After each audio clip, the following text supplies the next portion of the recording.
আমরা জানতে চাই কাদের কাদের রাজনীতি এই বসুন্ধরা গ্রুপের কাছে বর্গা দেওয়া আছে। আমাদের রাজনীতিকে এই বসুন্ধরা এসালমের কবল থেকে বের করে নিয়ে আসতে হবে, এই ধর্ষণকারীদের কাছ থেকে বের করে নিয়ে আসতে হবে,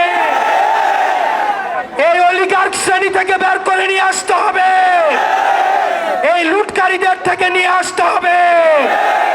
বাংলাদেশের রাজনীতি এই বসুন্ধরা এসালমের কাছে বর্গা দিয়ে দিয়ে আজকে এই বাংলাদেশকে ধ্বংসস্তূপ বানিয়েছে। কালের কণ্ঠের সম্পাদক সে আরেকটা সংগঠনের পরিচয় ব্যবহার করে আমার বিরুদ্ধে সে বিবৃতি দিয়েছে।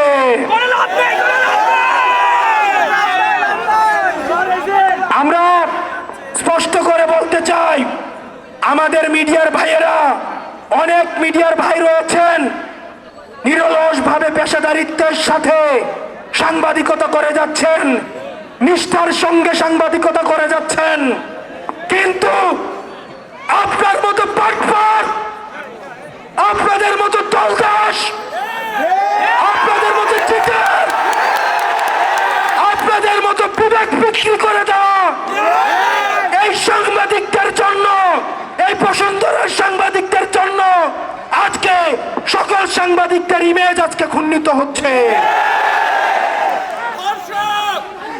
আপনারা বিবৃতি দিয়ে আমাদেরকে আটকাইতে পারবেন না। এই বিবৃতি দিয়ে আমরা থামবো না। আমরা এই মিডিয়ার সংস্কার করেই ছাড়বো, মিডিয়াকে মাফিয়া তন্ত্র মুক্ত করেই ছাড়বো। কালের কণ্ঠের সম্পাদক যিনি হয়েছেন, আমরা জানি 5 আগস্টের পরে আপনি কোন পদ থেকে আপনি সভাপতি হয়েছেন, এবং এই বসুন্ধরা গ্রুপ তার মিডিয়া বাঁচানোর জন্য আপনাকে উনি অস্ত্র হিসাবে ব্যবহার করেছেন। এই হাসনাত আব্দুল্লাহরা থামবে না। আমরা মিডিয়ার স্বাধীনতা চাই, আমরা মিডিয়াতে চাই ফ্যাক্ট বেসড জার্নালিজম হবে।